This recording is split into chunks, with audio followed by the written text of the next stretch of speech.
You guys like Dungeons and Dragons paraphernalia? Fans of turn-based combat? Ever try Demeo? What about those little ice cream ball things that have that gooey coating in various colors that you find in those Japanese restaurants? They're like covered in this powder and taste a little bit like spinach. You know, those things.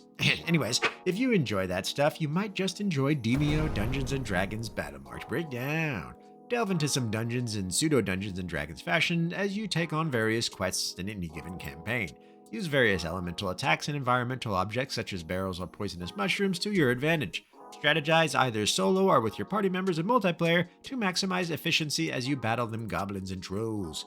And then punch your screen or your own face if you're on quest as you get them critical misses over and over and over and over. But hey, that's the nature of Dungeons and Dragons, am I right? So why not take a few minutes out of your day and join me, Jarek Defiler, as we take a glimpse into Demeo Dungeons and Dragons Battlemarked, yeah.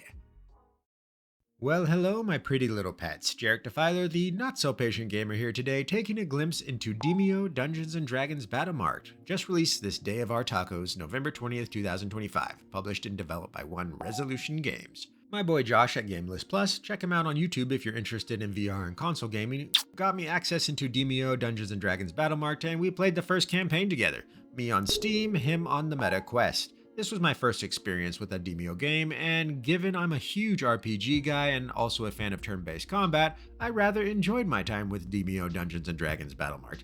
The metagame consists of you completing various campaigns, which seem to take roughly 4 to 6 hours depending. I can't say 100% for sure in that regard because in the press build we didn't have access to all the campaigns, so perhaps some are longer than others when it comes to the full release. But the gameplay loop is fairly simple. You build a party of 4 and make your way through the campaign following the main quest while also taking part in optional side quests, if you wish. Each campaign is story driven, naturally, as it is a Dungeons & Dragons license, at least I think. Full disclosure, I'm not a huge D&D fan, so my knowledge is somewhat limited.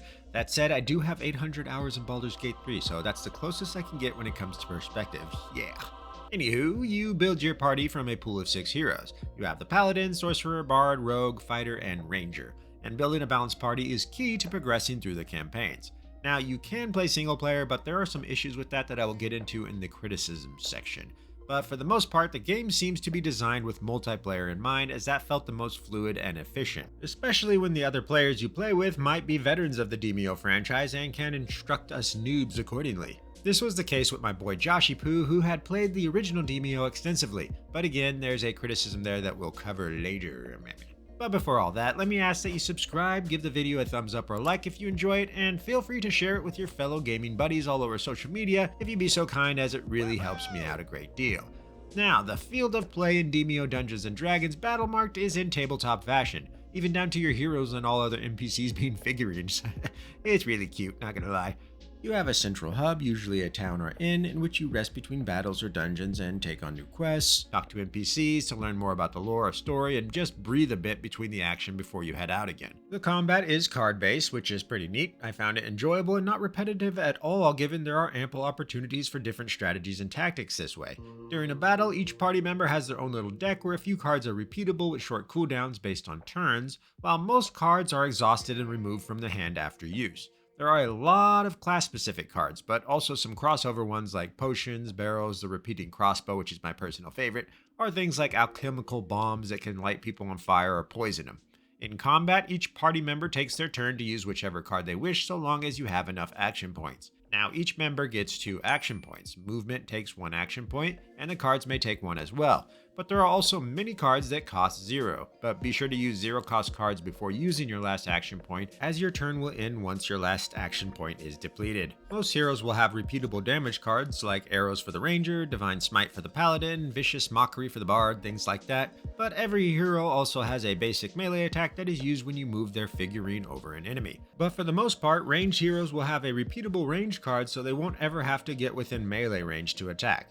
Now, where the D&D element comes into play in combat is that every card used has a dice roll. Combat die will have multiple symbols, most of which are a singular sword, while also having 1 dual crossing swords for a critical hit that will grant your attacks extra damage, or 1 skull, which is a critical miss that will grant your attacks a miss, hitting the wrong unit, including your allies. or even buffing enemies in the case of Vicious Mockery.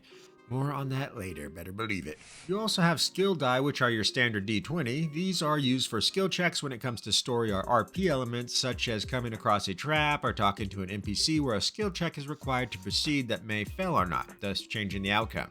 So you won't see the skill die too often, but there will be times when you're in a dungeon and you come across little events that have skill checks, but for the most part you will be using the combat die.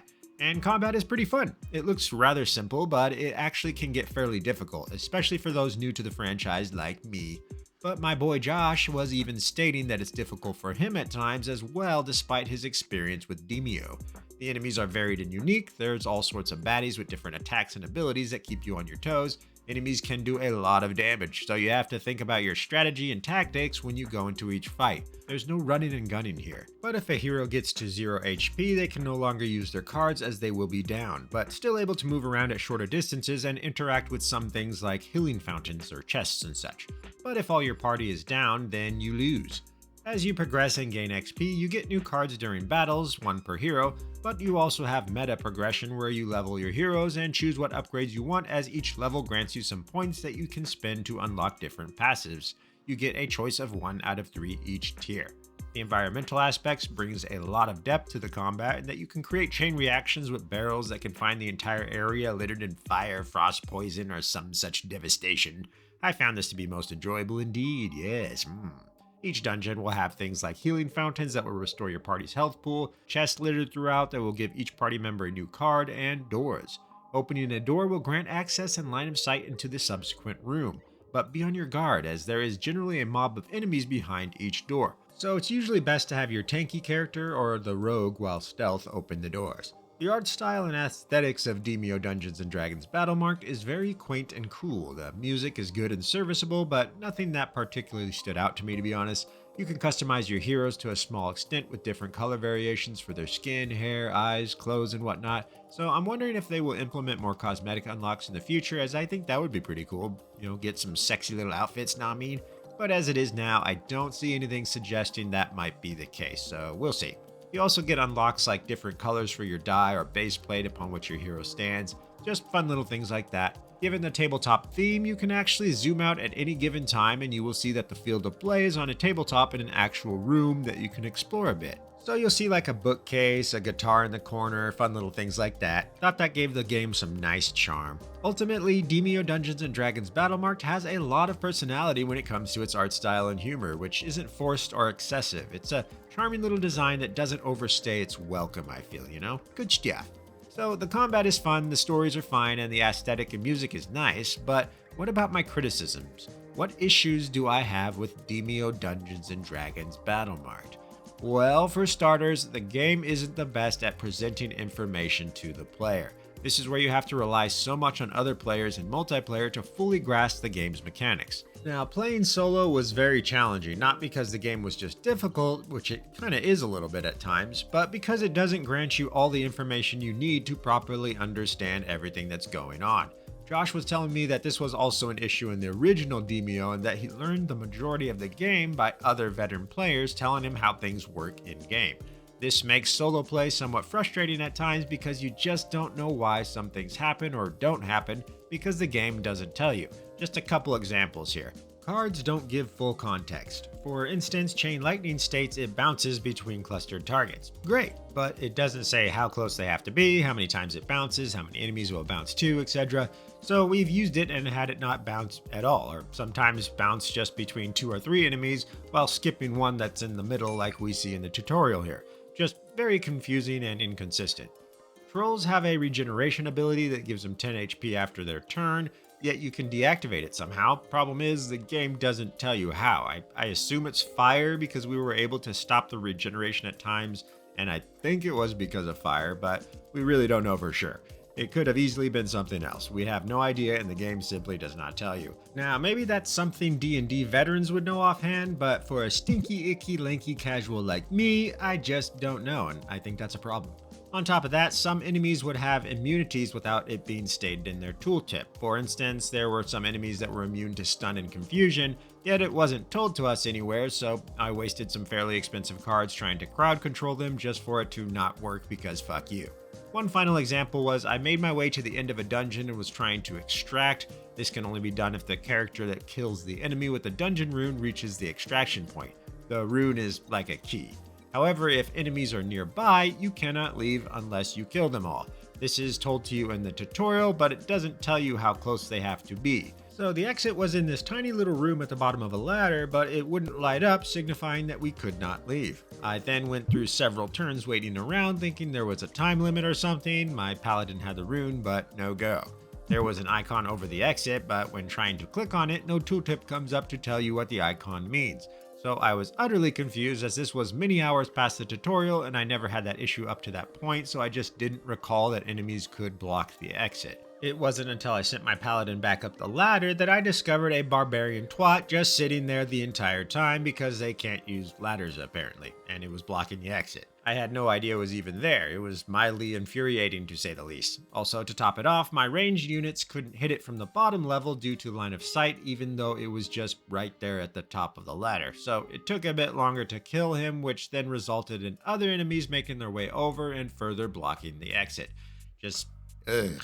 I don't care for those rules here. I don't see why only the character with the rune being able to exit the party is necessary. I don't see the point of enemies blocking you from exiting when they're within range either being necessary. I'm not even sure what the range is because the game doesn't tell you. A simple tooltip on the blocked exit would fix all of this. And lastly, I don't see why enemies can't go up or down ladders or enter certain areas. I think only the flying units could. For instance, there was these frost giants I was fighting, which would just not chase me into this hallway, as I guess they simply couldn't fit into the little room there and they couldn't exit the ones they were in. So I just had my archer blinking away at their HP every turn while they stood there doing nothing like morons. I mean, hey, no skin off my back, easier for me, I guess, but I didn't really find that to be engaging gameplay. There are some line of sight issues here as well in Demeo Dungeons Dragons Battlemarked. There will be times where I would think my character would have perfect line of sight in a certain position, so I move them there just to find out that they're off by one tile and unable to attack the enemy as a result. This happens quite a bit. A good solution would be to show the hero's line of sight when picking them up and moving them around in the air before finalizing their movement. That way you can see where they'll be able to attack before committing. Only problem there is that cards have different ranges, so you might not be able to have perfect prediction for every card. Still, it would be better than nothing because that issue can make or break a fight at times. Visual cues are a problem in general when it comes to placement and movement here. For example, a lot of times I will tell somebody to crawl on a ladder or open a chest or open a door and it won't do it. It'll just set them right next to the tile that's next to the door instead of actually interacting with it. So that's a pain. When performing a melee attack with a card or just your basic attack, it will nearly always move you one tile when you perform the attack. Now you can see where you'll be moved, but the problem is, what if you don't want to be moved? There were many times where I was already in melee range and just wanted to smack the bad guy, but I couldn't do it without forcing my hero to move one tile, which often would put them in danger and out of position. I know that you can attack without moving because I did it like 2 times, but it's virtually impossible at times for some reason. I have no idea how I did it, but I couldn't repeat it because it seemed to be at random. Other than that, the game will jumble your position around willy-nilly when trying to melee something. You often can't even control where you get positioned because the game doesn't tell you how, nor is there a keybind section on PC that allows you to check if any keys allow for positioning because the game apparently was designed to be played on the Quest, which is another issue as Josh was able to see things and options that I couldn't. So that was fairly annoying. Now, I really enjoy the gameplay and combat in the dungeons. It's challenging, difficult at times, but still beatable and fun. However, one thing that really yanks my crank is the critical failure rates. I must have the worst luck in the world because I get them quite a bit, especially when using the Bard's Vicious Mockery for some reason. It was becoming so prevalent that I began counting how many critical fails I'd have versus critical successes, and it was about a 2-to-1 ratio, sometimes 3-to-1 with Vicious Mockery, and when Vicious Mockery fails, it buffs the enemy, giving them Bardic Inspiration and an HP buff. Ugh. Once, I got 3 critical failures in a row on my ranger. At that point, I just save scummed. Ain't nobody got time for that, but I would think that would be like statistically impossible. Now, most of the time you will just get normal hits, but my criticism is on the ratio between critical successes and failures, which seems very out of whack. But, maybe I'm just unlucky. I don't know. We humans do tend to remember the failure rates more than successes, but I counted that shit and it was giving me way more than I felt was random. And here I thought Baldur's Gate 3 misses were bad. Wee buddy. One aspect of the dungeons that I wasn't a fan of was enemies respawning. When you open the door and clear out an area and move forward, enemies will start spawning in behind you in the areas you already cleared. This is a mixed bag, as some players might like it and I'll tell you why, but I prefer to be able to just clear the entire area and then have no worries of getting flanked over and over. That said, enemies do tend to stick around their spawn room. So when you leave an area, they usually won't bother you unless you go back and aggro them. Now the good side of this, and why others may like it, is that means you can stick around and farm more enemies for more XP. I get that and can understand the incentive, but for me, I don't know, I prefer to be able to just clear out the area and then have free reign to explore, collect the remaining chests and whatnot. So I guess this is more just a personal preference thing rather than criticism, so take that as you will. Not sure if that's how it works in D&D though, that if you leave an area, then enemies will start coming in behind you. If so, then I have no right to whine like a spoiled rich teen not getting the color of Mercedes they wanted for the Sweet 16. Now, one of my biggest issues with the game is the boss fights. As I said before, the regular dungeons and mobs are fun. You use your strategy and tactics to carve your way through the enemies based on your playstyle. However, when I got to some of the bosses and mini-bosses, they have mechanics that basically throw all your tactics out the window, it seems. The reason for this is that some of the bosses are more puzzles than just straight up fights, meaning you have to beat them in a specific way. I hate this. I hated it in Thronebreaker The Witcher Tales, and I hated it here. I can't stand when the game has you progress through it with your own strategies and tactics just to force you to play in a specific way to defeat the bosses. Now, that said, not every boss had this issue. The main offender for me was one of the big bosses in the second campaign. Bit of a spoiler here, I guess, so skip ahead a minute or two if that bothers you. I'll give you some time. 5, 4, 3, 2, 1. Okay. In the second campaign, you reach an undead frost giant boss that you have to defeat using this bonfire mechanic. When the bonfires are lit with cold fire, they heal the boss by 1,000,000,000 points each turn. So you must purify them with hot fire so they will damage the boss and remove his armor, which basically makes him invulnerable. Thing is, the boss summons a storm every turn or two that wipes the fires and turns them cold again, which then restores his armor. On top of this, he summons half a dozen skeleton warriors, archers, and spellcasters every turn that just wreck your party. So not only do you have to send your guys around trying to purify the bonfires, but you also have to wipe out the skeletons as well with the help of the boss sometimes because he dashes around the map doing this huge AoE attack that his skellies take too. But then he does single target attacks on top of that, so your party members get hit multiple times as well, pretty much guaranteeing downing one every turn, unless you sit on the sidelines and just be free line of sight fodder for the skeletons to pick you off. This was one of the least enjoyable experiences I have ever had in a game. I had zero fun fighting this boss, and I couldn't beat it in the hour or two I had trying to defeat it after several attempts. The piece of crap would just keep out healing all the damage I'd do, so I could not keep up with it while also dealing with, or trying to avoid, the ads. Now, I'm sure it's beatable. You likely just have to figure out the formula to do it because, again, it's like a puzzle more than a boss fight. Thing is, if you're somewhat familiar with my channel, you'll know that I hate puzzles, especially in my RPGs. I suck at them and they just frustrate me. So I have zero desire to slog through the fight over and over trying to figure out the winning formula, and that sucks. But those of you out there that are good at puzzles and don't have pea-sized brains like me might figure it out in like 2 minutes, no problem. So take that as you will. Now, there's also some UI quality of life tweaks that could be implemented for a less stressful playthrough here in Demeo Dungeons Dragons Battlemarked. One such thing is the retreat to map option in the menu. I lost the boss fight that I was just talking about and was done for the day, so I went to exit to menu but misclicked the retreat to map option. This boots you back to the main map, thus wiping all your progress in your last dungeon. So it reset everything I did from the Frost Keep up to the boss, which means I have to redo all the dungeons before I can get back to the boss. All because of a misclick.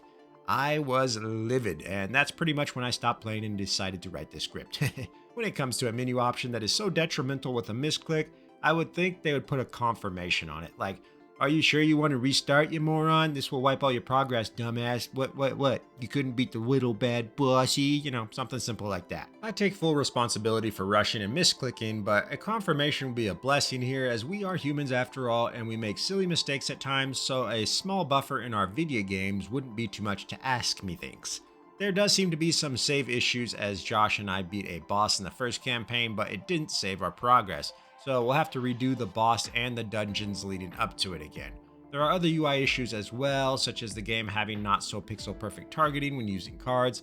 I would often go to cast a card on one character just to have it select the one next to them because they're so close together that the game misjudged where I was clicking. Camera angles play a huge part in this as well because it's almost like you will sometimes be seeing a different perspective than the game is. And as such, you will be telling it to do one thing, but it will be thinking you're wanting another thing because it feels like it's not seeing what you're seeing, so to speak. Probably not explaining that properly or to the best of my capabilities, but either way, fairly frustrating and has cost me at times. The AFK boot is also very unforgiving when playing multiplayer. When Joshy Poo and I were playing, whenever we would take a bathroom break or even just getting a drink or something, it would boot us out of that match. Mainly him on Quest, to be fair, as he was the one hosting all our matches. When this happens, I would become the new host, and when he would rejoin, he would only have access to his one hero while I control the other 3 for several turns until it randomly gives him another hero. Think they could increase that AFK time limit or simply get rid of it in non-public games as we were playing in a private lobby with just the 2 of us. Lastly, the audio in the game is insanely loud. I had it set on the lowest possible option of 10%, and it was still pretty loud, often blocking voice chat. The logo screen's audio in the startup is particularly deafening as well and can't be adjusted at all. Have to remove my headphones whenever I start up the game because of that, so hope they tweak that. But yeah, criticisms aside, I still found myself enjoying Demeo Dungeons Dragons Battlemarked. The pros outweigh the cons for the most part, for me anyways. I know the game will be $30 American on release, and it will come with 2 campaigns, Ember of Chaos and Crown of Frost, with additional campaigns planned as DLC releases in the future. Not sure if they will be charging for the new campaigns or just giving them out as free DLCs. I'm not entirely sure how long the other DLCs will be, so $30 may be fine to cover the game and new campaigns, but if the campaigns are short at only 4 hours or so, then I'm not sure I can justify paying $30 for the base game and then more on top of that for each new campaign. We'll see. Might be worth waiting for a sale or invoking patient gamer rights here.